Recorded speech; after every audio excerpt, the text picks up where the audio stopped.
నమస్తే ఫ్రెండ్స్, నేను మీ Shravani Harsha. Welcome back to our channel. ఇవాళ మన కథ తిరిగి పొందిన జీవితం. కథని చివరి వరకు వినండి. నచ్చితే కనుక ఖచ్చితంగా తప్పకుండా ఒక్క లైక్ చేయండి. ఈ కథ పైన మీ విలువైన స్పందనని కామెంట్ రూపంలో మాకు తెలియజేయండి. కొత్తవారు ఎవరైనా చూస్తున్నట్లయితే మన ఛానల్ని సబ్స్క్రైబ్ చేసుకోండి. అనూష చాలా పేద కుటుంబంలో జన్మించింది. ఆమె తన తల్లిదండ్రులకి పెద్ద కూతురు. తనే వాళ్ళకి మొదటి బిడ్డ. దాంతో తల్లిదండ్రులు ఇద్దరూ తనని చాలా ప్రేమించేవారు. అనూష పుట్టిన తర్వాత తన తల్లిదండ్రులిద్దరికీ మరో బిడ్డ పుట్టలేదు. అనూష పుట్టిన తర్వాత 5 ఏళ్లకి కూడా తన తల్లి మళ్ళీ గర్భవతి కాకపోవడంతో ఇంక వాళ్ళకి పిల్లలు పుట్టరు అని వాళ్ళు అనుకున్నారు. కానీ అనూషకి 7 సంవత్సరాలు నిండిన తర్వాత అనూష తల్లి గర్భవతి అయ్యింది. మళ్ళీ ఆవిడ తల్లి కాబోతున్నందుకు తన తల్లిదండ్రులిద్దరూ చాలా సంతోషించారు. అయితే వాళ్ళకున్న పేదరికం కారణంగా అనూషని పెంచడానికే వాళ్ళు చాలా కష్టాలు పడ్డారు. ఈసారి మరో బిడ్డని కంటే ఆ బిడ్డను పెంచడానికి ఎన్ని కష్టాలు పడాల్సి వస్తుందోనని వాళ్ళు ఆలోచించడం మొదలుపెట్టారు. కానీ రోజులు ఎవ్వరి కోసం ఆగవు కదా. 9 నెలలు నిండి అనూష తల్లిదండ్రులకి ఒక మగబిడ్డ పుట్టాడు. కొడుకు పుట్టినందుకు ఆ తల్లిదండ్రుల ఆనందం రెట్టింపయింది. ఇద్దరూ చాలా సంతోషంగా ఉన్నారు. రాబోయే కాలంలో తల్లిదండ్రుల్ని, అక్కని తమ్ముడే చూసుకుంటాడు అని, తన అక్కకి సహాయంగా ఉంటాడని వాళ్ళిద్దరూ భావించారు. అనూష తమ్ముడు సందీప్ పుట్టినప్పటి నుంచి అనూష తల్లిదండ్రులిద్దరూ అనూష మీద శ్రద్ధ చూపించడం తగ్గించి పూర్తి శ్రద్ధని సందీప్ మీద మాత్రమే చూపించేవారు. ప్రేమ, అనురాగం కూడా సందీప్ ఒక్కడికే పరిమితమయ్యాయి. అనూష కొంచెం పెద్దవడం వల్ల తను పరిస్థితుల్ని అర్థం చేసుకొని మౌనంగా ఉండేది. అనూష ఆకలితో చాలాసేపు ఏడ్చిన తర్వాత గాని తన తల్లి తనకి ఆహారం ఇచ్చేది కాదు. రోజంతా తను అక్కడ ఇక్కడ ఆడుకుంటూ ఉన్నా సరే తను ఇంకా ఇంటికి రాలేదని ఎవ్వరూ పట్టించుకునే వాళ్ళు కూడా కాదు. తను వచ్చినా రాకపోయినా ఆ ఇంట్లో ఎవ్వరికీ పెద్ద తేడా లేదు. అనూష స్కూల్కి వెళ్ళి చదువుకోను కూడా చదువుకోలేదు. అనూషకి 5 ఏళ్ల వయసున్నప్పుడు తను కూడా చదువుకోవాలని, స్కూల్కి వెళ్ళాలని, చదువుకుని ప్రయోజకురాలు కావాలని చాలా ఆశలు పడింది. చుట్టుపక్కలున్న పిల్లలందరూ ఉదయాన్నే రెడీ అయ్యి స్కూల్ బ్యాగులు తగిలించుకొని స్కూల్కి వెళ్ళడం చూసిన తను కూడా అలాగే చక్కగా నీట్గా యూనిఫామ్ వేసుకొని బ్యాగ్ తగిలించుకొని స్కూల్కి వెళ్ళాలని ఆశపడింది. తన తల్లిదండ్రుల్ని తనని కూడా స్కూల్కి పంపించమని, నేను స్కూల్కి వెళ్ళి చదువుకోవాలనుకుంటున్నానని అడిగినప్పుడు అనూష తల్లిదండ్రులు ఇద్దరూ తన్ని స్కూల్లో చేరుస్తారు అని అనుకుంది. కానీ దానికి వ్యతిరేకంగా తల్లిదండ్రులిద్దరూ, ఇప్పుడు నిన్ను చదివించే స్తోమత మాకు లేదు, ప్రభుత్వ పాఠశాలలో చేర్చినా కూడా ఏదో ఒక ఖర్చు ఉంటూనే ఉంటుంది అని మాట్లాడుతూ ఉన్నప్పుడు అనూష తన తల్లిదండ్రులిద్దరికీ చేతులు జోడించి చాలా ప్రాధేయపడింది. నేను ఏ వస్తువులు కొనమని మిమ్మల్ని అడగను, పాఠశాలలో ఇచ్చిన డ్రెస్సులు, పుస్తకాలతోనే చదువుకుంటాను అని అడిగినప్పుడు అనూషని ప్రభుత్వ పాఠశాలలో చేర్పించారు. 2 సంవత్సరాలు తను ప్రభుత్వ పాఠశాలలోనే చదువుకుంది. ఆ 2 సంవత్సరాలు తను చాలా బాగా చదివేది. టీచర్లు కూడా తనని చాలా అభినందిస్తూ ఉండేవారు. అంతేకాకుండా ఆ చిన్న వయసులోనే తనకి తన తల్లి ఇంటి పనులు కూడా నేర్పించేది. అనూషకి 7 సంవత్సరాలు ఉన్నప్పుడు గర్భవతి అయినప్పుడు తన తల్లిని జాగ్రత్తగా చూసుకోవడం కోసం తన చదువు మాన్పించేశాడు తండ్రి. ఆ తర్వాత తన తమ్ముడు సందీప్ పుట్టగానే తన చదువు పూర్తిగా అటకెక్కేసింది. సందీప్ని జాగ్రత్తగా చూసుకోవడం కోసం తనని ఇంకా స్కూల్కే పంపించలేదు. అనూష ఆటపాటలు, చదువు అన్ని సందీప్ పుట్టడంతోనే ఆగిపోయాయి. సందీప్ని చూసుకుంటూ తను ఆడుకోవడానికి కూడా వెళ్ళడానికి వీల్లేకుండా పోయింది. తను ఇంటి పనులతోనే బిజీ అయిపోయింది.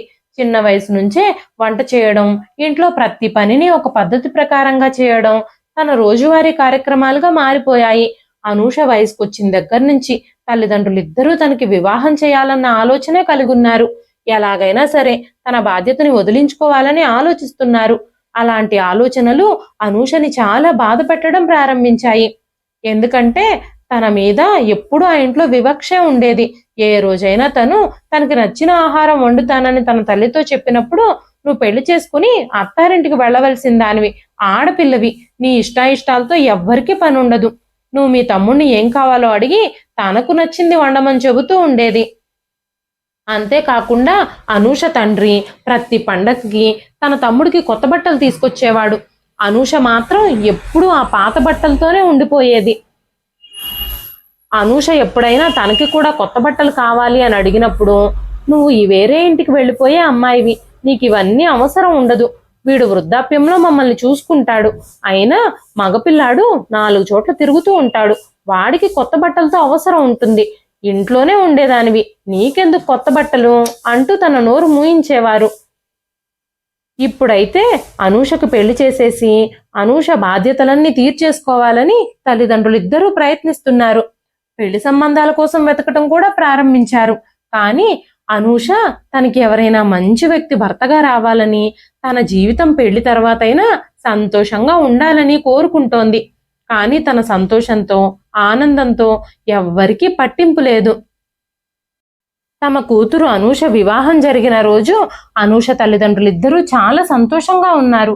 వాస్తవం ఏమిటంటే వాళ్ళు అనూష కోసం ఎలాంటి సంబంధాలు వెతికారు అంటే, వాళ్ళు కట్నం కోసం గాని పెళ్లి ఖర్చుల కోసం గాని ఒక్క రూపాయి కూడా ఖర్చు చేయాల్సిన పని లేదు. అనూషని మగ పెళ్లి వాళ్ళు ఫ్రీగా పెళ్లి చేసుకున్నారు, కట్నం కూడా లేకుండా. అంతేకాకుండా పెళ్లి ఖర్చులన్నీ కూడా మగ పెళ్లి వాళ్లే భరించారు. ఆ పెళ్లి కుదిరినప్పుడే అనూష తల్లిదండ్రుల సంభాషణ విని ఈ విషయాలన్నీ అర్థం చేసుకుంది. వాళ్ళు తన్ని ఎలాగైనా వదిలించేసుకోవాలని అలాంటి సంబంధం చూసి అనూషకు పెళ్లి చేశారు అన్న విషయం అనూషకి అర్థమైపోయింది. హడావిడిగా అనూష పెళ్లి జరిగిపోయింది. కనీసం ఒకరినొకరు అర్థం చేసుకోవడానికి కూడా వాళ్ళకు సమయం లేదు. అసలు ఏ వ్యక్తిని తను పెళ్లి చేసుకుంటుందో కూడా అనూషకి తెలియదు. ఒకరోజు అకస్మాత్తుగా తన తల్లిదండ్రులు ఇద్దరూ ఇంటికొచ్చి, నీకు మంచి సంబంధం చూసాము, నీ పెళ్లి డేట్ కూడా మేము నిర్ణయించేశాము అని చెప్పినప్పుడు అనూష కంగారు పడిపోయింది. అదేంటమ్మా, నాతో ఒక్క మాట కూడా చెప్పకుండా, నేను అబ్బాయిని కనీసం చూడకుండా నాకు పెళ్లి ఎలా చేసేస్తారు అని అనూష అడిగినప్పుడు, ఆడపిల్లలకి ఇష్టాయిష్టాలంటూ ఏమీ ఉండవు. తల్లిదండ్రుల ఇష్టాయిష్టాల ప్రకారమే వాళ్ళు నడవాల్సి ఉంటుంది. పెళ్ళైన తర్వాత భర్త అత్తామామల ఇష్ట ప్రకారం నడవాలి, వృద్ధాప్యంలో బిడ్డల ఇష్ట ప్రకారం నడవాలి. ఇదే ఆడవాళ్ల జీవితం. మేము నీకోసం చాలా మంచి సంబంధం చూసాము.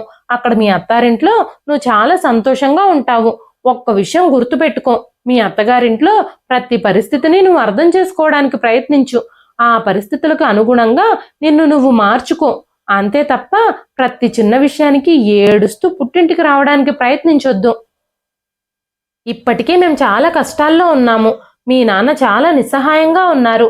ఆయన ఎంత కష్టపడుతున్నారో నీకు తెలియదు అని చెప్పినప్పుడు అనూష తల దించుకొని తన తల్లి మాటలకు అస్సలు స్పందించలేదు.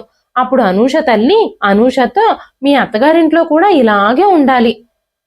దించిన తల ఎప్పుడు ఎత్తకూడదు, ఎవ్వరికీ ఎదురు మాట్లాడకూడదు, మౌనంగా వాళ్ళు చెప్పినట్టు వింటూ మంచి కోడలుగా పేరు తెచ్చుకో అంటూ చెప్పింది. అప్పుడు అనూషకి తనిప్పుడు ఈ మొత్తం ప్రపంచంలో ఒంటరిదానిగా అయిపోయినట్టుగా అనిపించింది. తనకి సొంతం అనుకునే వాళ్ళెవ్వరూ లేరు, తన మనసుని అర్థం చేసుకునే వాళ్ళెవ్వరూ లేరు, తన ఆనందాన్ని కోరుకునే వాళ్ళు అంతకంటే లేరు. తర్వాత 2 వారాల్లోనే తన పెళ్లి కూడా జరిగిపోయింది. పెళ్లి కూడా చాలా సింపుల్ గా జరిగింది. అనూష పెళ్లి ఒక గుడిలో జరిగింది. కానీ అనూషకి మాత్రం చాలా టెన్షన్ గా ఉంది. తన హృదయంలో అస్సలు ఆనందం లేదు. అసలు పెళ్లి కొడుకు ఎవరో తెలియదు, తను ఎలా ఉంటాడో తెలియదు, తన తర్వాత జీవితం ఎలా ఉండబోతుందో తెలియదు. తన హృదయంలో చాలా వింత అసౌకర్యంగా ఉంది, చాలా టెన్షన్గా ఉంది. అనూష తన తల్లిదండ్రులతో కలిసి ఆలయానికి చేరుకునేసరికి అక్కడ ఒక నడి వయసు వ్యక్తి నిలబడున్నాడు. ఆయనకు ఒక 45 ఏళ్ల వయసు ఉంటుంది. ఆయనని చూసినప్పుడు అనూష, నేను ఈయన కొడుకుని పెళ్లి చేసుకోబోతున్నాను కాబోలు అని అనుకుంది. కానీ పెళ్లి కొడుకు అతడే అని తెలిసినప్పుడు ఒక్కసారిగా అనూష షాక్ అయిపోయింది. తన రోమాలు నిక్కబొడుచుకున్నాయి. ఆశ్చర్యంగా తన తల్లి వైపు చూసింది. అనూష కళ్ళల్లోని భావాలని అర్థం చేసుకున్న తన తల్లి అనూష తల మీద చెయ్యి వేసి, అమ్మా అనూష, ఈయన చాలా మంచి వ్యక్తి. అంతేకాకుండా వాళ్ళ ఇంట్లో నీకు తినడానికి తాగడానికి ఎలాంటి సమస్య ఉండదు. దయచేసి అర్థం చేసుకో. వాళ్ళ ఇంట్లో నీకు కూటికి గుడ్డకి ఏ కొదువ ఉండదు. ఇప్పుడు నువ్వు ఇక్కడ ఎలాంటి గొడవ చెయ్యకు. నువ్వు ఏం చేసినా సరే ఈ పెళ్లిని మాత్రం ఎవ్వరూ ఆపలేరు అంటూ అనూషతో చెప్పింది. అనూష నిస్సహాయంగా కన్నీళ్లతో అక్కడే నిలబడిపోయింది. తన జీవితంలో పెద్ద పెద్ద నిర్ణయాలన్నీ తన ఇష్టానికి వ్యతిరేకంగానే జరుగుతూ ఉన్నాయి. ఇప్పుడు అనూష నిశ్శబ్దంగా ఆ వ్యక్తిని వివాహం చేసుకుంది. అతనే తన భర్త అని అంగీకరించింది. ఆ ఇంట్లో ఆయనకు ఒక తల్లి ఉంది. ఆవిడ కూడా చాలా వృద్ధాప్యంలోనే ఉంది. ఇరుగు పొరుగు వారిలో ఎవరో వచ్చి హారతిచ్చి అనూషని ఇంట్లోకి ఆహ్వానించారు. మీ కోడలు చాలా అందంగా ఉందని అందరూ ఆవిడతో చెబుతూ ఉంటే ఆవిడ చాలా సంతోషంగా నవ్వుతూ ఉంది. అనూష మాత్రం ఆ ఇంటి పరిస్థితి అంతా చూసి చాలా ఆశ్చర్యపోయింది. అనూషకి తన అత్తగారు చాలా ఆశీర్వాదాలిచ్చి తనని తన గదిలోకి పంపించారు. అది ఒక చిన్న గది. అందులో ఒక పాత అల్మారా మాత్రమే ఉంది. అందులో ఒక డబుల్ బెడ్ కూడా ఉంచబడింది. ఆ గది పరిస్థితి అంతా చూస్తూ ఉంటే అది చాలా పాత గది అన్నట్టుగా అనిపించింది. చాలా కాలంగా ఎవ్వరూ అక్కడ నివసించలేదు అన్న విషయం తెలుస్తోంది. ఆ గది ఎవ్వరూ ఇంతకు ముందు వాడలేదు. ఆ ఇల్లంతా చూడ్డానికి బాగానే ఉంది కానీ ఆ గది మాత్రమే చాలా పాతగా ఉంది. ఆ తర్వాత చాలా సేపటికి అనూష భర్త ఆ గదిలోకి ప్రవేశించాడు. ఆయన తన పక్కనే వచ్చి కూర్చున్నాడు. అనూషకి చాలా భయంగా అనిపించింది. అనూష కళ్ళల్లో పెళ్లి గురించి తను కన్న కలలన్నీ ఒక్కసారిగా కరిగిపోయాయి. అనూష భర్త ఆ గదంతా ఒకసారి చూసి అనూష వైపు కూడా చూస్తూ, నేను ఎందుకు వివాహం చేసుకున్నాను అనే విషయం మీ తల్లిదండ్రులు నీకు ఆల్రెడీ ఇప్పటికే చెప్పుండాలి అని మాట్లాడుతూ ఉన్నప్పుడు అనూష వణుకుతున్న స్వరంతో నాకేమీ తెలియదు అని చెప్పింది. ఇదంతా అయితే మీ తల్లిదండ్రుల తప్పే. నీకు విషయం మొత్తం చెప్పి నీకే పెళ్లి ఇష్టమైతేనే ఈ పెళ్లిని జరిపించమని మేము అడిగాం. వాళ్ళు నీకు ఈ పెళ్లి ఇష్టమే అని మాతో చెప్పారు. ఈ ఇంట్లో పిల్లల్ని కనడానికి మాత్రమే నేను నిన్ను తీసుకొచ్చాను. అంతే తప్ప నీకు నా భార్యగా ఎప్పటికీ ఎలాంటి హక్కు ఉండదు. ఇప్పటికే నా భార్య సిరిని నేను చాలా ప్రేమిస్తున్నాను. మా పెళ్ళై 20 సంవత్సరాలు అవుతున్నా సరే తను తల్లి కాలేకపోయింది. అందుకే నేను నిన్ను వివాహం చేసుకున్నాను. మీ అమ్మా నాన్నలు నీకు ఈ విషయం మొత్తం చెప్పామని నాతో చెప్పారు. నీకు ఈ విషయాలన్నీ తెలుసు అన్నట్టుగానే వాళ్ళు నాతో మాట్లాడారు. మా ఇంట్లో ఉండడానికి నీకు అన్ని సౌకర్యాలు అందుబాటులోనే ఉంటాయి. నువ్విక్కడ స్వేచ్ఛగా ఉండొచ్చు. నిన్నిక్కడ ఎవ్వరూ ఏమీ అనరు. కానీ ఈ ఇంట్లో నీకు ఎలాంటి హక్కులు ఉండవు అని చెప్పాడు. అనూష కళ్ళల్లో చాలా కన్నీళ్లున్నాయి. నా తల్లిదండ్రులు నాకు ఇలాంటి ఒక వ్యక్తినిచ్చి వివాహం చేశారు. ఆయనకు అప్పటికే పెళ్ళయింది, భార్య ఉంది. నన్ను కనీసం ఆయన భార్యగా కూడా మార్చుకోలేదు. నా జీవితం అంతా ఒక బానిసగా నన్ను ఇక్కడికి తీసుకొచ్చారు. ఈ విషయం అంతా తెలిసినా కూడా నా తల్లిదండ్రులకి నా జీవితం గురించి అసలు ఎలాంటి బాధ లేదు అని బాధపడుతోంది అనూష. ఇప్పుడు తన మనసంతా వేదనతో నిండిపోయింది. తన కళ్ళ నిండా కన్నీళ్ళు వస్తూనే ఉన్నాయి. కానీ తన భర్త తన కన్నీళ్ళని అస్సలు పట్టించుకోలేదు. వెంటనే తను లైట్ ఆపేశాడు. అనూషకి ఇప్పుడు అరిచే హక్కు కూడా లేదు. తన భర్తని అడ్డగించే హక్కు కూడా లేదు. ఎందుకంటే తను కేవలం పిల్లల్ని కనడం కోసం మాత్రమే ఆ ఇంటికి ఒక బలి పశువులాగా తీసుకురాబడింది. కేవలం పిల్లల కోసం మాత్రమే తన భర్త అనూషని పెళ్లి చేసుకున్నాడు. తన మీద ఎలాంటి ప్రేమ లేదు. ఆ రోజు అనూష భర్త తన పని తను చేసుకుంటూ పోతున్నాడు. అనూష తనని ఆపలేదు అనడం కన్నా తను ఆపలేకపోయింది అంటే కరెక్ట్. ఆ రాత్రి ఆ ఇంటి నుంచి పారిపోవాలి అని తనకు అనిపించింది. ఆ రాత్రంతా తను నిద్రపోలేదు. రాత్రంతా తను చాలా చంచలంగా ఉంది. తన తల్లిదండ్రులు తన భారాన్ని వదిలించుకోవడానికి తనని ఎంత మోసం చేశారో అని ఆలోచించి తను ఏడుస్తూనే ఉంది. చాలాసేపు ఏడ్చిన తర్వాత తను తన హృదయానికి సర్ది చెప్పుకోవడం మొదలుపెట్టింది. ఏది ఏమైనా ఇప్పుడు ఈయనే నా భర్త. ఇప్పుడు నేను నా తల్లిదండ్రుల్ని విడిచిపెట్టి తల్లిదండ్రుల ఇంటిని విడిచిపెట్టి ఈ ఇంటికి వచ్చాను. ఇప్పుడు జరిగిపోయిన విషయాల గురించి ఆలోచించుకొని ఎలాంటి లాభమూ లేదు. ఈ ఇంట్లో ఎలాగైనా స్థానం సంపాదించడానికి ప్రయత్నించాలి అనుకుంది. ఉదయాన్నే తను చక్కగా స్నానం చేసి లైట్గా మేకప్ వేసుకొని లిప్స్టిక్ కూడా రాసుకొని తన గదిలో నుంచి బయటకు వస్తూ ఉన్నప్పుడు ఎవరో ఒక మహిళ తనని ఆపేసింది. తను ఎవరు అనే విషయం అనూషకి అర్థం కాలేదు. అనూష ఏదో మాట్లాడబోతూ ఉండగానే అనూష చెంప మీద ఆవిడొక బలమైన చెంపదెబ్బ కొట్టింది. నిన్నిలా అందంగా అలంకరించుకోమని, ఇలా అందంగా అలంకరించుకొని బయటకు రమ్మని నీతో ఎవరు చెప్పారు? నీకెంత ధైర్యం ఉంటే నువ్వు ఇలా చేస్తావు? నువ్విక్కడ చక్కగా అందంగా రెడీ అయ్యి అటు ఇటు తిరగడానికి కాదు నిన్నిక్కడికి తీసుకొచ్చింది. ఇక్కడికి నిన్నెందుకు తీసుకొచ్చామో రాత్రే నీకు బాగా అర్థమైనట్టుంది. కాబట్టి ఇలా అందంగా రెడీ అవ్వాల్సిన అవసరం ఏమీ లేదు. నువ్వు ఇక్కడికి ఎందుకు వచ్చావో ఆ పని మీద మాత్రమే శ్రద్ధ పెట్టు అని చెప్పినప్పుడు అనూష మౌనంగా తన చెంపని రుద్దుకుంటూ నిలబడిపోయింది. తన కళ్ళల్లో కన్నీళ్లున్నాయి. తనని చెంపదెబ్బ కొట్టిన వ్యక్తి కళ్ళల్లో తన మీద చాలా కోపం ఇంకా ద్వేషం కనిపిస్తూ ఉంది అనూషకి. అనూష అక్కడే నిలబడున్నప్పుడు తన అత్తగారు అనూష దగ్గరకు వచ్చి, అమ్మా అనూష, నువ్వు ఇక్కడేం చేస్తున్నావు? నేను నిన్ను రెడీ అయ్యి హాల్లోకి రమ్మని చెప్పాను కదా, నువ్వు చాలా అందంగా ఉన్నావు అంటూ మాట్లాడుతూ ఉన్నప్పుడు వెంటనే అనూష కన్నీళ్లతో, అత్తయ్య గారు, నేను హాల్లోకి వస్తూ ఉండగా ఒక మహిళ నా దగ్గరకు వచ్చి, నువ్వు ఇంత అందంగా రెడీ అవ్వాల్సిన అవసరం ఏంటి అంటూ నన్ను చెంపదెబ్బ కొట్టింది. తను ఆ తర్వాత ఇటే వెళ్ళిపోయింది అని చెప్పినప్పుడు అనూష అత్తగారికి అనూషని చెంపదెబ్బ కొట్టింది సిరీనే అన్న విషయం అర్థమైపోయింది. సిరికి పెళ్ళయి ఎన్నేళ్లు గడుస్తున్నా పిల్లలు లేకపోవడంతో వారసుల కోసం అత్తగారు పదే పదే బలవంతం చేయడంతో శేఖర్ అనూషని పెళ్లి చేసుకోవడానికి ఒప్పుకున్నాడు. అనూష ఇప్పుడు తన భర్తకి భార్య స్థానంలో వచ్చినందుకు సిరికి తన మీద చాలా కోపంగా ఉంది. అందుకే ఆ కోపం తీర్చుకోవడానికే సిరి అనూషను బాధ పెట్టడానికి ప్రయత్నిస్తోంది. కానీ శేఖర్కి రెండో పెళ్లి చేసుకోవడం అస్సలు ఇష్టం లేదు. తను ఈ పెళ్లికి అస్సలు సిద్ధంగా లేడు. తను ఎలాగైనా సరే పిల్లల్ని కనాలి అన్న తల్లి బలవంతానికి తల వంచి అనూషని పెళ్లి చేసుకున్నాడు. ఇప్పుడు అనూష ద్వారా ఎలాగైనా తండ్రి కావాలని తను అనుకుంటున్నాడు. ఈ విషయాలన్నీ అత్తగారు అనూషతో మాట్లాడుతూ ఉన్నప్పుడు అనూష వెంటనే కన్నీళ్లతో, అత్తయ్య గారు, నేను పిల్లల్ని కని మీ అబ్బాయిని తండ్రిని చేసేసిన తర్వాత ఆయన నన్ను ఇంటి నుంచి బయటకు పంపించేస్తారా అని అడగగానే అత్తగారు అనూషతో, నా కొడుకు అంత చెడ్డవాడేం కాదు. ఈ పెళ్లి కోసం తను మీ తల్లిదండ్రుల్ని బలవంతం కూడా ఏమీ చేయలేదు. మీ తల్లిదండ్రులే మా అమ్మాయిని వివాహం చేసుకోండి, తనకి మీ ఇంట్లో కాస్త స్థలం ఇవ్వండి, తను మిమ్మల్ని తండ్రిగా చేస్తుంది, తనకు మీ ఇంటి కోడలుగా స్థానమేమీ అక్కర్లేదు, మీ ఇంట్లో కాస్త ఆశ్రయం ఇస్తే చాలు అంటూ నా కొడుకుని బతిమాలుతూ పదే పదే మా ఇంటికి వస్తూ ఉన్నారు. మీ నాన్న బలవంతం వల్లే నా కొడుకు నిన్ను పెళ్లి చేసుకున్నాడు అని ఆవిడ చెప్పినప్పుడు తండ్రి గురించి అలాంటి మాటలు వినడానికి అనూషకి చాలా బాధగా అనిపించింది. ఏది ఏమైనప్పటికీ అనూషకి శేఖర్తో పెళ్లి జరిగిపోయింది. ఇప్పుడు ఎలాగైనా సరే తను తన అత్తగారింట్లోనే ఉండి తన స్థానాన్ని ఎలాగైనా కాపాడుకోవాలి, తన భర్త హృదయాన్ని ఎలాగైనా గెలుచుకోవాలి అని అనుకుంది. ఎందుకంటే శేఖర్ అనూష మీద కోపంగా లేడు, తనకి తన మీద ఎలాంటి ద్వేషమూ లేదు, కాకపోతే ప్రేమ కూడా లేదంతే.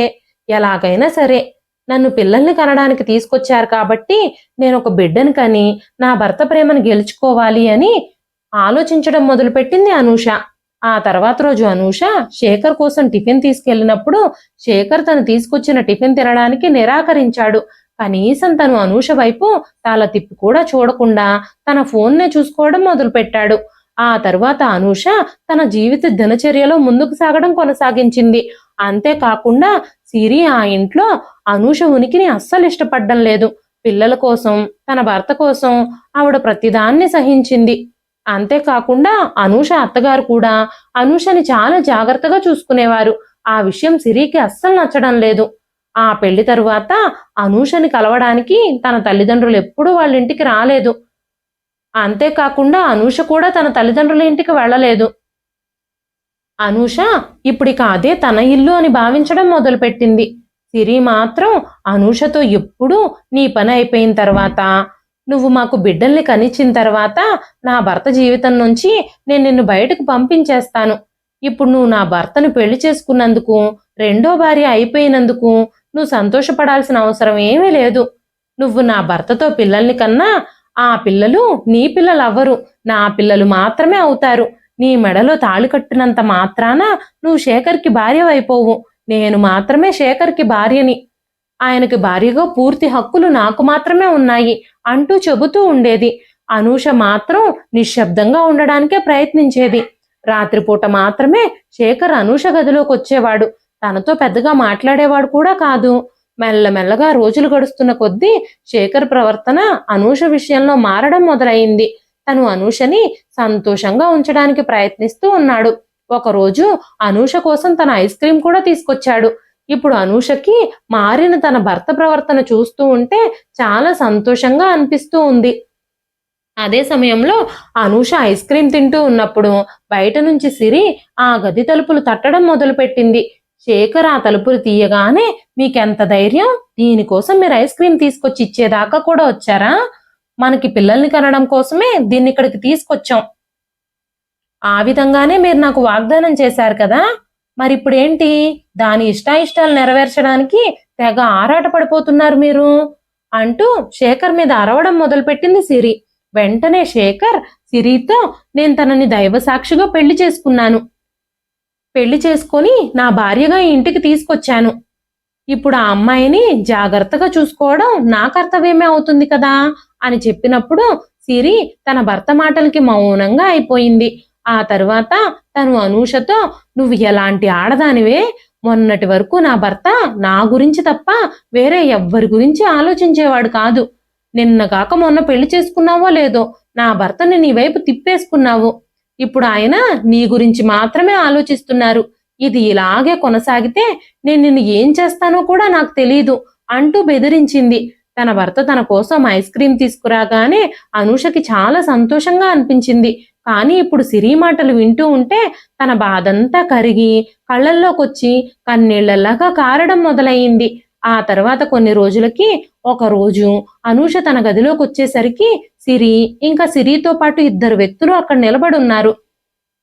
అప్పుడు సిరి కోపంగా, నువ్వు నా భర్తనే నీ వైపు తిప్పుకుంటావా? నేనిప్పుడు నిన్నేం చేస్తానో చూడు. నువ్వు ఎక్కడున్నావు అనే విషయం కూడా ఎవ్వరికీ తెలియకుండానే నిన్ను మాయం చేసేస్తాను అంటూ, నువ్వు నిశ్శబ్దంగా ఉంటే నీకే మంచిది, అరిస్తే నువ్వు ఇప్పటికిప్పుడే చచ్చిపోతావు అని అనూషని బెదిరించింది. సిరితో పాటు ఉన్న 2 వ్యక్తులు అనూష నోరు మూసి అనూష తలపై ముసుగు వేసి అనూషని బయటకు లాక్కెళ్లడానికి ప్రయత్నించారు. అనూష గట్టిగా అరుస్తూనే ఉంది. కానీ తన అరుపులు తన నోటి నుంచి బయటకు రావడం లేదు. తన ఒళ్ళంతా చెమటలతో తడిసిపోయింది. అనూషని ఆ ఇంటి బయటకు తీసుకెళ్తూ ఉన్నప్పుడు ఆ ఇంటి తలుపు దగ్గర శేఖర్ నిలబడున్నాడు. ఒక్కసారిగా లైట్ ఆన్ చేసి సిరిని లాగిపెట్టి కొట్టాడు. శేఖర్ని అకస్మాత్తుగా అక్కడ చూసిన సిరి ఒక్కసారిగా టెన్షన్ పడిపోయింది. అసలు నువ్వింత దిగజారిపోతావని నేను కలలో కూడా ఊహించలేదు అని శేఖర్ మాట్లాడుతూ ఉండగానే అక్కడికి పోలీసులు వచ్చారు. సిరితో ఉన్న 2 వ్యక్తులు అక్కడి నుంచి తప్పించుకోవడానికి ప్రయత్నించారు. వెంటనే పోలీసులు వాళ్ళని అదుపులోకి తీసుకున్నారు. వాళ్ళిద్దరూ అక్రమంగా మనుషుల్ని కిడ్నాప్ చేసి వాళ్ళ శరీర అవయవాలు చర్మంతో సహా అమ్మేసి వాళ్ళని చంపేసే ముఠాకి సంబంధించిన వారు. ఆ ముఠాతో డబ్బు కోసం సిరి కూడా చేతులు కలిపి చాలా రోజుల నుంచి వ్యవహారాలు నడిపిస్తోంది. అనూష జీవితం తనకు అడ్డంగా ఉండడంతో తన జీవితం నాశనం చేయాలని చూసింది. ఈ విషయం విన్నప్పుడు అనూష ఒళ్ళంతా భయంతో వణికిపోయింది, చెమటలతో తడిసిపోయింది. సిరికి మొదటి నుంచి అనూష అంటే ఇష్టం లేదు. అందుకే సమయం చూసుకుని తన అడ్డు తొలగించుకోవాలని ప్రయత్నం చేస్తూనే ఉంది. ఆ రోజు తన భర్త వేరే పని మీద ఊరికి వెళ్లడంతో అత్తగారు నిద్రమాత్రలు వేసుకొని పడుకుంటే రాత్రంతా నిద్ర లేవరు, తనకు అడ్డు ఎవ్వరూ లేరు అన్న విషయం తెలిసిన సిరి ఆ రోజు అనూష అడ్డును తొలగించుకోవాలని ప్లాన్ చేసింది. మధ్యాహ్నం సిరి ఫోన్లో ఈ విషయం గురించి మాట్లాడుతున్న మాటలన్నీ విన్న అత్తగారు ఆ విషయాలన్నీ శేఖర్కి ఫోన్ చేసి చెప్పారు. ఆవిడ నిద్రపోతున్నట్టుగా నటిస్తూ శేఖర్ కోసం ఎదురు చూస్తూ ఉన్నారు. అనూషని తనతో వచ్చిన 2 వ్యక్తులు బయటకు తీసుకెళ్తూ ఉన్న సమయంలోనే శేఖర్ ఇంటికి తిరిగొచ్చాడు. అప్పటికే శేఖర్ పోలీసులకి కంప్లైంట్ చేశాడు. పోలీసులు అంతకు ముందుగానే ఇంటి బయటకు వచ్చి ఎదురు చూస్తూ ఉన్నారు. శేఖర్ సిగ్నల్ ఇవ్వడంతో పోలీసులు ఇంటి లోపలికొచ్చి ఆ 2తో పాటు సిరిని కూడా అదుపులోకి తీసుకున్నారు. వాళ్ళ వెనకాల చాలా పెద్ద ముఠానే ఉంది. వాళ్లతో చేతులు కలిపి సిరి కూడా ఈ పాపంలో చాలా రోజుల నుంచి భాగస్తురాలయ్యిందని వాళ్ళ ఇన్వెస్టిగేషన్ లో తేలింది. ఇప్పుడు వాళ్ళు చేసిన పనులకి వాళ్ళు జైల్లో శిక్షను అనుభవిస్తున్నారు. జరుగుతున్న విషయాలన్నీ చూస్తూ ఉంటే అనూషకి చాలా భయంగా అనిపించింది. అప్పుడు శేఖర్ అనూషతో జరిగిన దానికి తనని క్షమించమని చెప్పాడు. వెంటనే అనూష, నేను బాగానే ఉన్నాను, మీరు ఈ రోజు సమయానికి గనక రాకపోయుంటే నేనేమైపోయేదాన్నో అంటూ తన భర్తని కౌగిలించుకుంది. ఆ రోజు నుంచి శేఖర్ అనూషని ప్రేమించడం మొదలుపెట్టాడు. తనకి ఆ ఇంట్లో భార్యగా నిజమైన హక్కు దొరికింది. ఇప్పుడు ఆ ఇంట్లో అనూష హాయిగా తన జీవితాన్ని ప్రారంభించింది. కొంతకాలం తరువాత అనూష గర్భవతి అయ్యింది. 9 నెలలు నిండినప్పుడు తన ఒక కొడుకుకి జన్మనిచ్చింది. దాంతో శేఖర్ కోరిక కూడా నెరవేరింది. అనూష తన భర్త, తన కొడుకు ఇంకా తన అత్తగారితో చాలా సంతోషంగా తన జీవితాన్ని గడుపుతుంది. కొడుకు పుట్టిన తరువాత అనూష భర్త శేఖర్ అనూషని చాలా గౌరవించడం మొదలుపెట్టాడు. కొన్నిసార్లు అనూష గతంలో జరిగిన విషయాలన్నీ గుర్తు చేసుకుంటూ ఉండేది. అనూషని తన భర్త శేఖర్ ప్రేమతో వివాహం చేసుకోలేదు, ఎందుకంటే ఇంతకు ముందు తను సిరిని చాలా ప్రేమించేవాడు. కానీ అనూష ఇంటికొచ్చిన తర్వాతే సిరి నిజస్వరూపం అంతా బయటపడింది. అందుకే మెల్లమెల్లగా శేఖర్ సిరిని తన హృదయం నుంచి తొలగించడానికి ప్రయత్నం చేస్తూ వచ్చాడు. ఆ తర్వాత కొన్నాళ్లకి అనూషకి ఒక కూతురు కూడా పుట్టింది. ఇప్పుడు అనూష తన భర్తకి ఒక కొడుకుని ఒక కూతుర్ని ఇచ్చింది. ఇప్పుడు శేఖర్ అనూషతో, నీకు చాలా చాలా ధన్యవాదాలు, నాకు తండ్రి అయ్యే ఆనందం ఇచ్చావు, నేను చాలా అదృష్టవంతుణ్ణి, ఆ భగవంతుడు నిన్ను నా జీవితంలోకి తీసుకురాకపోయి ఉండుంటే నేను చాలా మిస్ అయ్యేవాణ్ణి అంటూ చెప్పాడు. కొన్ని రోజుల తరువాత శేఖర్ తల్లి కూడా అనారోగ్యంతో మంచంలో ఉండి కోడలతో చాలా రోజులు సేవలు చేయించుకున్న తర్వాత మరణించింది. శేఖర్ తల్లి అనూషని చాలా ప్రేమించేది, ఎప్పుడూ తనని గౌరవించేది, తనకు ఆ ఇంట్లో ఎలాంటి ఇబ్బంది లేకుండా చూసుకునేది. ఒక అత్తగారిలాగా కాకుండా ఒక తల్లిలాగా అనూషని చూసుకుంటూ ఉండేది. బహుశా మంచి వ్యక్తులు ఈ ప్రపంచం నుంచి తొందరగా వెళ్ళిపోతారు అని చెప్పేది నిజమే అయి ఉండాలి. అత్తగారు చనిపోయాక అనూష ఆ ఇంటి బాధ్యతలన్నీ స్వీకరించి తన భర్తని, ఇద్దరు బిడ్డల్ని చాలా జాగ్రత్తగా చూసుకుంటూ పెంచడం మొదలుపెట్టింది. ఇప్పుడు అనూష పిల్లలిద్దరూ కూడా పెద్దవాళ్ళయ్యారు. కొడుకుకి 17 సంవత్సరాలు, కూతురికి 15 సంవత్సరాలు వచ్చాయి. ఒకరోజు మధ్యాహ్నం అకస్మాత్తుగా తలుపు తట్టిన శబ్దం విని అనూష తలుపు తెరిచి చూసేటప్పటికీ తలుపు ఎదురుగా నిలబడి ఉన్న సిరిని చూసి ఒక్కసారిగా షాక్ అయిపోయింది. ఆ తరువాత తలుపు దగ్గరకొచ్చి చూసిన శేఖర్ కూడా తనని చూసి చాలా భయపడ్డాడు. శేఖర్ కఠినమైన మాటలతో, ఇక్కడికి ఎందుకు వచ్చావు నువ్వు, అసలు పోలీసులు నిన్ను ఎలా విడిచిపెట్టారు అని అడిగినప్పుడు తను చేతులు ముడుచుకొని ఏడుస్తూ, నన్ను క్షమించండి, నేను నా తప్పులకి క్షమాపణ చెప్పడానికే ఇక్కడికి వచ్చాను, నేను చేసింది తప్పే అని నాకు తెలుసు, నా సత్ప్రవర్తన కారణంగా నన్ను జైలు నుంచి విడుదల చేశారు, కానీ ఎక్కడికి వెళ్లాలో నాకు అర్థం కాలేదు, నాకంటూ ఈ లోకంలో ఎవ్వరూ లేరు, ఉన్న తల్లిదండ్రులిద్దరూ ఎప్పుడో చనిపోయారు, నాకిక మీరు తప్ప ఈ లోకంలో ఎవరున్నారు, నాకు మీ ఇంట్లో ఇంత చోటు కల్పించండి, ఇంత ముద్ద పడేస్తే మెదలకుండా ఉంటాను అంటూ ముడుచుకున్న చేతులతో వేడుకుంటూ ఉంది. వెంటనే శేఖర్, నేను అలాంటి తప్పు మాత్రం చెయ్యను, ఈ ఇంట్లో నీలాంటి ఆడదానికి స్థానం ఇవ్వను అని చెప్పినప్పుడు సిరి చేతులు ముడుచుకుని, కనీసం ఈ ఇంట్లో పని మనిషిగా అయినా నేను ఉంటాను అంటూ ఏడుస్తూ ఉంది. ఆ సమయంలో అనూషకి సిరి మీద చాలా జాలి కలిగింది. వెంటనే తన భర్తతో, దయచేసి తనని క్షమించండి, తనకి మాత్రం ఎవరున్నారు, తనకు ఆశ్రయం ఇద్దాం అని చెప్పినప్పుడు శేఖర్ తనని క్షమించడానికి సిద్ధంగా లేడు. అంతేకాకుండా తనతో అస్సలు మాట్లాడాలనుకోలేదు. అనూష సిరికి ఆ ఇంట్లో స్థానం కల్పించింది. మెల్లమెల్లగా ఆ ఇంట్లో కుటుంబ సభ్యులందరి హృదయాల్ని సిరి గెలుచుకోవడం మొదలుపెట్టింది. అనూష పిల్లల్ని కూడా సిరి చాలా ప్రేమగా చూసుకునేది. కొన్నిసార్లు తన పనులు చాలా వింతగా అనిపించేవి.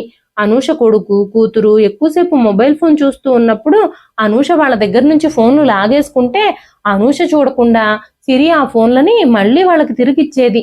అంతేకాకుండా వాళ్ళకు అప్పుడప్పుడు తన దగ్గర ఉన్న డబ్బులు కూడా ఇస్తూ ఉండేది. సిరి అలాంటి ప్రవర్తన అనూషకు అస్సలు నచ్చడం లేదు. తన భర్తతో ఈ విషయాలన్నింటి గురించి మాట్లాడడానికి ప్రయత్నించాలి అని అనుకుంది, కానీ ఆయన ఆరోగ్య పరిస్థితి ఇప్పుడు అంతగా బాగోలేదు. అందుకే తను మౌనంగా ఉండిపోయింది. ఇప్పుడు పిల్లలిద్దరూ అనూష కంటే శేఖర్ కంటే సిరినే ఎక్కువ ఇష్టపడుతున్నారు. నేను మీకు జన్మనివ్వకపోయినా మీ నాన్నకి నేను మొదటి భార్యని, అందుకే నేను మీ ప్రతి కోరికని నెరవేరుస్తున్నాను అంటూ అనూష పిల్లలిద్దరితో చెబుతూ ఉండేది సిరి. తన భర్త ఆరోగ్యం క్షీణించడం వల్ల అనూష ఆయనకు సేవలు చేస్తూ ఎక్కువ సమయం ఆయనతోనే గడుపుతూ ఉండేది. మెల్లమెల్లగా పిల్లలిద్దరూ అనూష కంటే సిరినే ఎక్కువగా ప్రేమించడం మొదలుపెట్టారు. కొన్ని రోజుల తరువాత శేఖర్ అనారోగ్యంతో ఈ లోకాన్ని విడిచిపెట్టి వెళ్ళిపోయాడు. ఆ తర్వాత తన కొడుకు, కూతురు దారి తప్పిపోతున్నారని, చదువు మీద శ్రద్ధ చూపించడం లేదని అనూష కూడా అర్థం చేసుకుంది. భర్త చనిపోయాక సిరిని ఆ ఇంట్లో అడ్డుకునే వాళ్ళు ఎవ్వరూ లేరని, సిరి తనని ఇష్టం వచ్చినట్టుగా బిహేవ్ చేయడం మొదలుపెట్టింది. అంతేకాకుండా పిల్లలిద్దరూ కూడా సిరికే సపోర్ట్ చేస్తున్నారు.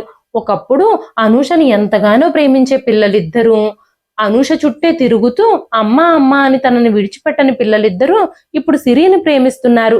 తన పిల్లలిద్దరినీ సిరి తన నుంచి లాగేసుకుంది. తను ప్లాన్ ప్రకారమే వాళ్ళ ఇంటికి వచ్చింది అన్న విషయం అనూష అర్థం చేసుకుంది.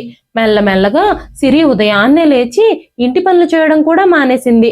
ఒకరోజు అనూష ఉదయాన్నే నిద్రలేచి తన గదిలో నుంచి బయటకు వస్తూ ఉన్నప్పుడు ఒక 60 ఏళ్ల వయసున్న వ్యక్తి హాల్లో కూర్చునున్నాడు. అనూష కూతురు, కొడుకు ఇంకా సిరి ముగ్గురు అనూషని చెయ్యి పట్టుకొని ఆయన ముందుకు తీసుకెళ్లి అక్కడ నిలబెట్టారు. అనూషకి ఏం జరుగుతుందో అస్సలు అర్థం కావడం లేదు. అప్పుడు అనూష కొడుకు అనూషతో, అమ్మా, నాన్నగారు చనిపోయిన తర్వాత ఈ ఇంట్లో చాలా సమస్యలు వచ్చి పడ్డాయి. ఆయన ఆరోగ్యం కోసం చేసిన అప్పులు మనల్ని చుట్టుకున్నాయి.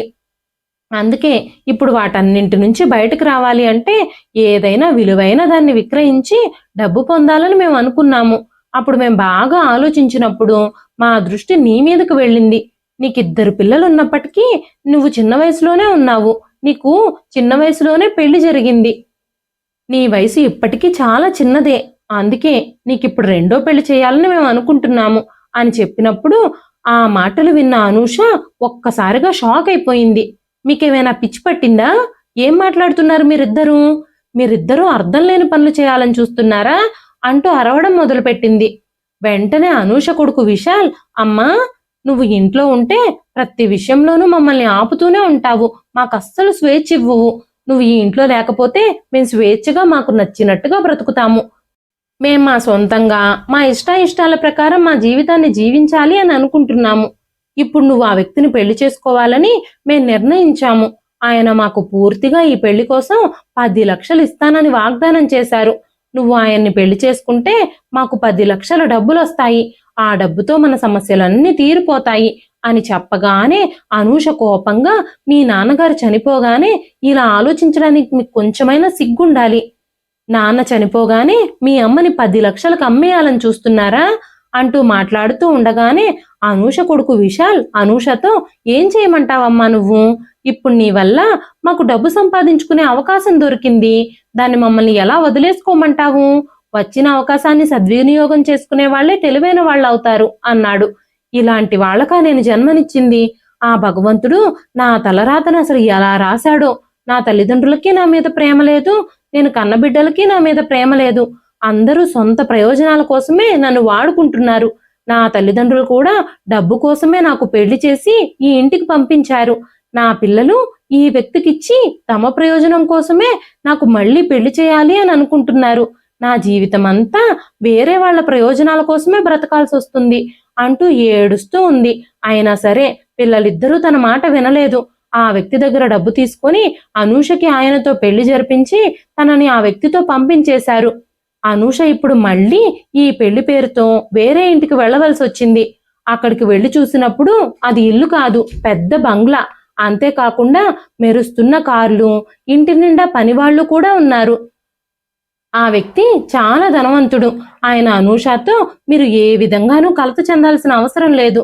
నా మొదటి భార్య చాలా సంవత్సరాల క్రితమే మరణించింది. ఆ భగవంతుడు నాకు బిడ్డల్ని కూడా ఇవ్వలేదు. వృద్ధాప్యంలో నా గురించి పట్టించుకునేవాళ్ళు, నాకు సేవ చేసేవాళ్ళు, మనసారా ఒక మాట మాట్లాడడానికి కూడా ఎవ్వరూ లేరు. అందుకే నా వృద్ధాప్యాన్ని ప్రశాంతంగా గడపాలని నేను మిమ్మల్ని పెళ్లి చేసుకున్నాను. మీరు నాకు తోడుగా ఉండి సేవలు చేస్తే చాలు అని చెప్పినప్పుడు అనూష ఏమీ మాట్లాడలేకపోయింది. ఎందుకంటే తన సొంత పిల్లలు తనకిచ్చిన షాక్ నుంచి తను ఇంకా తేరుకోలేకపోయింది. ఆ రోజు నుంచి తను తన జీవితంలో జరిగిన సంఘటనలని యాక్సెప్ట్ చేసి ఆ ఇంట్లో జీవించడం మొదలుపెట్టింది. తను అక్కడ ఎలాంటి పని చేయాల్సిన అవసరం లేదు. చాలా మంది పనివాళ్లు తన చుట్టూ తిరుగుతూ ఉన్నారు. అన్ని పనులు వాళ్లే చేసేవాళ్ళు. తనకి ఏం అవసరం ఉన్నా అన్ని కాళ్ళ దగ్గరకు వచ్చేవి. అనూషని ఇప్పుడు పెళ్లి చేసుకున్న భర్త అనారోగ్యంతో ఉన్నాడు కాబట్టి, తనకు సేవలు చేయడానికి ఒక మనిషి కావాలి కాబట్టి, ఆ మనిషి తన భార్య అయితే తనని బాధ్యతగా చూసుకుంటుందని బయట వ్యక్తుల్ని నమ్మలేక తను అనూషని పెళ్లి చేసుకున్నాడు. రోజులు వేగంగా గడిచిపోతున్నాయి. అనూష ఇప్పుడు తన జీవితాన్ని అంగీకరించడం మొదలుపెట్టింది. దాదాపుగా 2 సంవత్సరాలు గడిచిపోయాయి. అయినా సరే పిల్లలు తన తల్లి ఎలా ఉందో చూడ్డానికి కూడా రాలేదు. రోజులు గడుస్తూ ఉన్నాయి. అనూష భర్త అనారోగ్యంతో కొన్ని రోజుల నుంచి మంచంలోనే ఉన్నాడు. కొన్నాళ్ల తర్వాత ఆయన మరణించారు. అనూష ఆ ఇంట్లో ఒంటరిగా మిగిలిపోయింది. తన భర్త ఆస్తిపాస్తులన్నీ తనే ఇప్పుడు జాగ్రత్తగా చూసుకోవాల్సిన సమయం వచ్చింది. తన భర్త మరణించిన కొన్ని రోజుల తర్వాత దాదాపుగా ఒక 45 ఏళ్ల వయసున్న వ్యక్తి ఆ ఇంట్లోకి ప్రవేశించాడు. అనూష మంచం మీద కూర్చునుంది. ఆ వ్యక్తి తన ముందే కూర్చొని అనూషతో మాట్లాడడానికి ప్రయత్నించినప్పుడు, అనూష, మీరెవరు? మీరెందుకు ఇక్కడికి వచ్చారు అంటూ అడిగింది. నేను మీ భర్తకి తమ్ముణ్ణి. మా అన్నయ్య మరణ వార్త తెలిసిన వెంటనే నేను ఇక్కడికి రావడానికి ప్రయత్నించాను, కానీ నాకు రావడం కుదరలేదు అని చెప్పగానే అనూష, మీ అన్నయ్య ఇప్పుడు ఈ ప్రపంచాన్ని విడిచిపెట్టి వెళ్ళిపోయారు. ఆయన చనిపోయి వారం రోజులైపోతుంది. మీరు ఇక్కడికి ఆలస్యంగా వచ్చారు అని చెప్పినప్పుడు తను, నేను మా అన్నయ్యని చివరిసారిగా చూడాలని చాలా ఆశపడ్డాను, చాలా తాపత్రయపడ్డాను, కానీ ఆ అదృష్టం నా తలరాతలో లేదు అని చెప్పాడు. ఆ తర్వాత తను మాట్లాడుతూ అనూషతో, మా అన్నయ్య మిమ్మల్ని పెళ్లి చేసుకొని కొన్నేళ్లకే చనిపోయాడు. నేను మీకు కొత్త జీవితాన్ని ఇవ్వాలి అని అనుకుంటున్నాను. నేను మిమ్మల్ని పెళ్లి చేసుకోవాలనుకుంటున్నాను అని చెప్పినప్పుడు అనూష ఒక్కసారిగా షాక్ అయిపోయింది. పెళ్లి పేరుతో ఇన్నేళ్లుగా తన జీవితం మారిపోతూనే ఉంది. అనూష ఒక్కసారిగా చేతులు జోడించి తన మరిదితో, మీరు ఇలా మాట్లాడకండి, మీరు నాకంటే వయసులో చిన్నవారు. నా జీవితంలో ఇప్పటి వరకు నేను చాలా చూశాను. ప్రతి విషయంతోనూ నేను విసిగిపోయాను, అలసిపోయాను. నన్ను అర్థం చేసుకోండి అంటూ చెప్పినప్పుడు ఆ వ్యక్తి, నేను మీ మంచి కోసమే ఆలోచించి మరీ ఈ విషయం చెబుతున్నాను. లేదంటే మీ జీవితం ఏమైపోతుందో ఆలోచించుకోండి.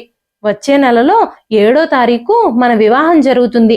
దానికి మీరు సిద్ధంగా ఉండండి అని చెప్పి అక్కడి నుంచి వెళ్ళిపోయాడు. ఆ వ్యక్తి ఆ మాటలు చెప్పి వెళ్ళిన దగ్గర నుంచి అనూష బాధతో ఏడుస్తూనే ఉంది. రోజులు గడిచిపోయాయి. ఆ వ్యక్తి చెప్పిన రోజు రానే వచ్చింది. పని మనిషి తనని గదిలో నుంచి తీసుకెళ్లడానికి వచ్చింది. హాల్లో పంతులు గారు మంత్రాలు చదువుతున్నారు. ఈ విషయాలన్నీ తెలుసుకొని తన తల్లి పెళ్లి చేసుకున్న వ్యక్తి చనిపోయాడు అని, ఆస్తి మొత్తం తన తల్లికే వచ్చిందని, ఎలాగైనా సరే తను అనుభవిస్తున్న ఆస్తిని ఇప్పుడు వాళ్ళు అనుభవించాలని, కాజేయాలని అనూష కొడుకు కూతురు ఇద్దరూ కూడా ఆలోచిస్తున్నారు. ఇప్పుడు సడన్ గా తన పెళ్లి అనగానే ఆస్తి కాజేయాలన్న తమ ప్లాన్ ఏమైపోతుందో అన్న భయంతో వాళ్ళిద్దరూ అక్కడికొచ్చారు.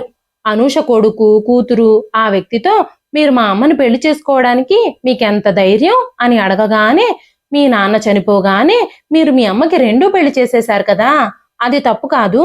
ఇప్పుడు నేను తనని 3వ పెళ్లి చేసుకుంటున్నాను, దీనిలో తప్పే ఉంది అంటూ చెప్పాడు. అనూష మాత్రం పట్టరాని దుఃఖంతో ఏడుస్తూనే ఉంది. అప్పుడు అనూష కొడుకు కూతురు అనూష దగ్గరకొచ్చి తన 2 చేతులు పట్టుకొని, అమ్మా మమ్మల్ని క్షమించు, మేం చేసింది తప్పే. ఇప్పుడు మేం మీతోనే కలిసి ఉండాలి అని అనుకుంటున్నాము. నువ్వు పెళ్లి చేసుకున్న వ్యక్తి చనిపోయిన తర్వాత ఈ ఆస్తంతా నీదే అయ్యింది. మనందరం ఈ బంగ్లాలోనే ఆనందంగా గడుపుదాం. నువ్వు ఈ పెళ్లి చేసుకోవద్దు, ఈ పెళ్లికి నువ్వు ఒప్పుకోవద్దు. ఇదంతా నీ ఆస్తి కాజేయడానికి నీ మరిది వేసిన ప్లానే అని చెప్పగానే అనూష మరిది అనూష పిల్లలిద్దరినీ లాగిపెట్టి చెంపదెబ్బలు కొట్టాడు. మీరిద్దరూ రాబందుల్లాగా మా వదినని పీక్కు తింటారని మా అన్నయ్య ఆల్రెడీ నాతో చెప్పాడు. నేను అందుకే మా వదిన బాధ్యతలు తీసుకోవడానికే ఇక్కడి వరకు వచ్చాను. ఇక్కడ జరుగుతున్నది పెళ్లి కాదు, దత్తత కార్యక్రమం. మా వదినని నేను తల్లిగా దత్తత తీసుకుంటున్నాను అని చెప్పి అనూష ముందు 2 చేతులు జోడించాడు. వెంటనే తను అనూష పిల్లలిద్దరితో, ఈ పెళ్లి జరుగుతుందని తెలిస్తేనే మీరు ఇక్కడి వరకు వస్తారని నేను ప్లాన్ చేసి మిమ్మల్ని రప్పించాను. అమ్మా నన్ను క్షమించండి. చివరి రోజుల్లో మా అన్నయ్యని మీరు ఎంతో జాగ్రత్తగా చూసుకున్నారని నాకు తెలుసు. మా అన్నయ్య నాతో అన్ని విషయాలు చెప్పాడు. నాకు ఆస్తిపాస్తుల మీద ఆశ లేదు, నేనే కావలసినంత సంపాదించాను. మా అన్నయ్య చివరి కోరిక ఏమిటంటే నీ భవిష్యత్తు బాగుండాలి అని. మా అన్నయ్య చనిపోయిన తర్వాత మీ పిల్లలు మిమ్మల్ని చుట్టుముట్టి ఆస్తంతా కాజేసి మీ జీవితం నాశనం చేస్తారని, మిమ్మల్ని రోడ్డు పాలు చేస్తారని మా అన్నయ్య భయపడ్డాడు. అందుకే మీ బాధ్యతల్ని నాకు అప్పగించాడు. నేను మీకు ఎప్పటికీ అండగా ఉంటాను. మిమ్మల్ని నా తల్లిగా దత్తత తీసుకుని నిన్ను నాతో పాటు అమెరికా తీసుకెళ్లిపోతాను. లేదంటే మీరు ఇక్కడే ఉండాలి అని అనుకుంటే సంతోషంగా ఈ బంగ్లాలోనే ఉండొచ్చు. ఇక్కడ పని వాళ్ళందరూ మీకు సేవ చేస్తారు. మీకు ఎలాంటి లోటు ఉండదు. మీ కొడుకు కూతురు మీ వైపు కన్నెత్తి కూడా చూడకుండా నేను చేస్తాను అని చెప్పాడు. అక్కడే ఉన్న సిరి జరుగుతున్న పరిస్థితులన్నీ చూసి ఒక్కసారిగా షాక్ అయిపోయింది. తన ప్లాన్ వర్కౌట్ అవ్వనందుకు తనకి చాలా బాధగా అనిపించింది. అనూష పెళ్ళై తమ ఇంట్లో అడుగు పెట్టిన దగ్గర నుంచి సిరి అనూష మీద చాలా కోపం పెంచుకుంది. తను జైలుకు వెళ్ళాక ఆ కోపం ఇంకా ఎక్కువై పగగా మారింది. జైలు నుంచి తిరిగొచ్చి దొంగ కన్నీళ్లు కార్చి తన ఇంట్లో స్థానం సంపాదించి తన పిల్లలిద్దరినీ తనకు వ్యతిరేకంగా మార్చింది. అంతేకాకుండా తన సొంత పిల్లలే తనని అమ్మేసేలా చేసింది. ఇప్పుడు తన భర్త చనిపోయాడు అని తెలిసి ఆస్తి మొత్తం కాజేసి మళ్ళీ అనూషని రోడ్డు పాలు చేయడానికి కుట్ర పన్నింది. తన కుట్రలన్నీ అనూష మరిది అమెరికా నుంచి రావడంతో పటాపంచలైపోయాయి. కానీ అనూష తన మరిదితో అమెరికా వెళ్ళడానికి ఇష్టపడలేదు.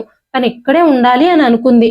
తన భర్త పేరుతో ఒక చారిటబుల్ ట్రస్ట్ ని తెరిచి తనలాగా నిస్సహాయులైన ఆడవాళ్ళకి అండగా నిలబడడానికి ప్రయత్నాలు చేస్తుంది. తన భర్త తన 2 ఏళ్ల కాపురానికే వదిలి వెళ్లిన ఆస్తిపాస్తులన్నీ అనుభవించాలన్న ఆశ తనకి లేదు. అందుకే ఆ డబ్బుతో ఆడపిల్లలకి ఉచితంగా చదువు చెప్పిస్తూ వాళ్ళకి బ్రతుకు తెరువు చూపించే చాలా పనులు నేర్పించే శిక్షణా తరగతులను ఏర్పాటు చేసింది. భర్త చనిపోయిన ఆడవాళ్ళకి అండగా నిలబడింది. ఈ పనులన్నింటిలోనూ అనూష మరిది కూడా అనూషకి సహాయంగా ఉన్నాడు. అనూష పిల్లలు కానీ సిరి కానీ తన జీవితంలోకి అడుగు పెట్టకుండా అనూష మరిది వాళ్ళకి గట్టిగా వార్నింగ్ ఇచ్చాడు. అనూష జీవితంలోకి ప్రవేశించాలని చూస్తే పోలీసులకు పట్టిస్తానని బెదిరించాడు. ఆ తర్వాత వాళ్ళెవ్వరూ అనూష జోలికి రాలేదు. అనూష ఆ ట్రస్ట్ పనులతో చాలా బిజీ అయిపోయింది. ఎంతో మంది నిస్సహాయులైన ఆడవాళ్ళకి ఆసరాగా నిలిచింది. చిన్నప్పటి నుంచి ఎన్నో మలుపులు ఎన్నో కష్టాలతో సాగిన తన జీవితం ఇప్పటికీ తనకి అందంగా కనిపించడం మొదలైంది. చిన్నప్పటి నుంచి తను కోల్పోయిన జీవితాన్ని ఇప్పుడు తను తిరిగి పొందింది అనూష. ఇదండి ఈ రోజు కథ. ఈ కథ మీకు ఎలా అనిపించింది? కథ నచ్చితే ఒక లైక్ చేయండి. ఈ కథ పైన మీ విలువైన స్పందనని కామెంట్ రూపంలో మాకు తెలియజేయండి. మరెన్నో ఇలాంటి ఇంట్రెస్టింగ్ కథల కోసం మన ఛానల్ని సబ్స్క్రైబ్ చేసుకోండి. మరొక మంచి కథతో రేపు మళ్ళీ కలుస్తానండి. అంతవరకు సెలవు.